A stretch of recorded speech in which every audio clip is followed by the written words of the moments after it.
আমরা যে আধুনিক পদ্ধতিতে হিসাবকে 5 ভাগে ভাগ করেছি, সনাতন পদ্ধতিতে খুব টেকনিক্যালি হিসাবকে মনে না রেখে আমরা জাস্ট ওই 5 প্রকার হিসাবকে 3 প্রকার হিসাবের মধ্যে ঢুকিয়ে দেব। তাহলে সনাতন পদ্ধতির হিসাব মূলত প্রধানত 2 প্রকার, একটা হচ্ছে ব্যক্তিবাচক হিসাব আর একটা হচ্ছে অব্যক্তিবাচক হিসাব। এই ব্যক্তিবাচক হিসাবের মধ্যে আমরা জানি দেনাদার আর পাওনাদার থাকে। আর অব্যক্তিবাচক হিসাব আবার 2 প্রকার, একটা হচ্ছে সম্পত্তিবাচক হিসাব আর একটা হচ্ছে নামিক হিসাব।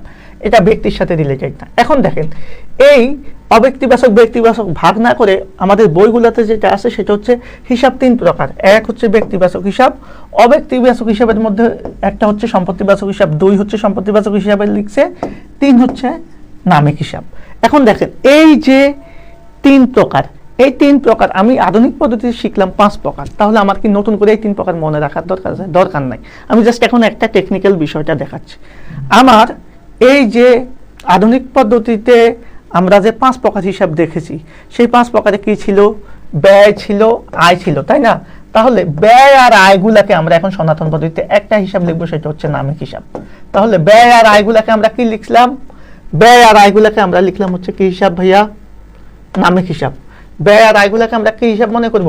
নামিক হিসাব। তাহলে 2টা হিসাব এখানে চলে যাবে। 2টা হিসাব যদি এখানে চলে যায়, আর সম্পদগুলো হচ্ছে সম্পত্তিবাচক হিসাব। যেমন আধুনিক পদ্ধতিতে এটা ছিল সম্পদ হিসাব, এই সম্পদ হিসাবগুলাই হয়ে গেছে সম্পত্তিবাচক হিসাব।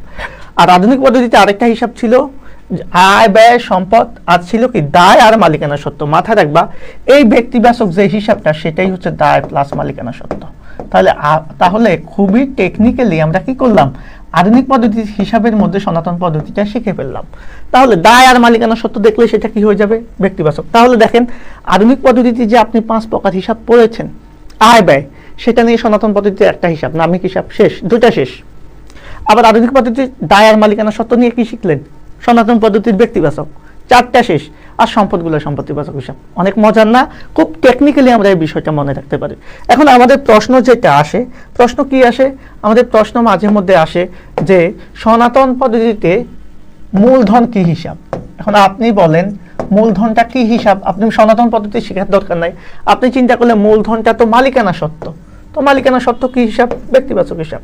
আপনাকে বললো উত্তোলন কোন হিসাব? উত্তোলন মালিকানা সত্ত্ব হিসাব, তাহলে ব্যক্তিবাচক হিসাব।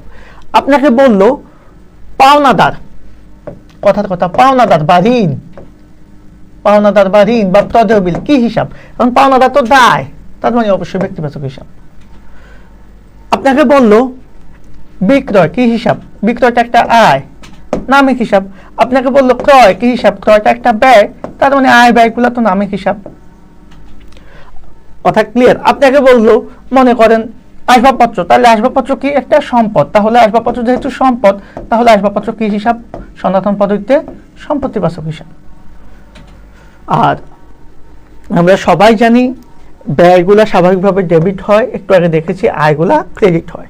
ওকে, আমরা সবাই জানি। আর দেনাদার পাওনাদার কি? দেনাদার হচ্ছে আমরা যার কাছে বাকিতে বিক্রি করব। ধারে বিক্রয়ের ফলে, ধারে কি বিক্রি করলে? পণ্য বিক্রয়ের ফলে আমাদের যে হিসাবের সৃষ্টি হবে, যার কাছ থেকে আমরা ভবিষ্যতে টাকা পাবো বা সুবিধা পাবো, তাকে আমরা দেনাদার বলবো। ঠিক উল্টা, আমরা যদি কোনো জায়গা থেকে ধারে ক্রয় করি, যে আমাদের কাছ থেকে ভবিষ্যৎ সুবিধা পাবে বা আমাদের কাছ থেকে পাবে, যাকে আমাদের দিতে হবে সুবিধা, সেটাকে আমরা কি বলবো? দায় বলবো, পাওনাদার।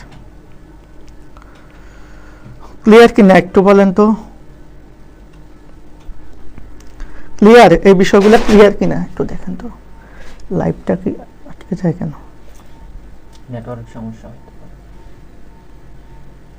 এটা লাইভ চলতেছে তো, আমার নোটিফিকেশনটা আসতেছে না। ওয়ালাইকুম আসসালাম। ক্লাসটা কেমন লাগতেছে? ক্লাসটা কেমন লাগতেছে? আমি আসলে নোটিফিকেশনটা টাইমলি পাচ্ছি না। আপনারা একটু কমেন্ট করবেন, এটাকে একটু সচল রাখবেন, তাহলে দেখবেন যে ক্লিয়ার। ওয়ালাইকুম আসসালাম, ধন্যবাদ নাইমুজ্জামান সামি, থ্যাংক ইউ। এখন কি বুঝেছেন বিষয়টার যে অনেক জটিলতা লাগে অনেকের? একটা টেকনিকে কিন্তু আপনি চাইলেই খুব সহজে সনাতন পদ্ধতি আধুনিক পদ্ধতি মনে রাখতে পারবেন। এখানে আহামরি ঝামেলা নাই। জাস্ট 5 প্রকার হিসাবকে আপনি 3 ভাগে ভাগ করে দেন।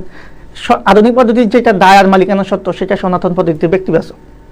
আধুনিক পদ্ধতিতে যেটা সম্পদ, সেটা সম্পত্তিবাচক। আর থাকলেও 2টা হিসাব, আয় আর ব্যয়, সেটা নামিক হিসাব। শেষ। দেখেন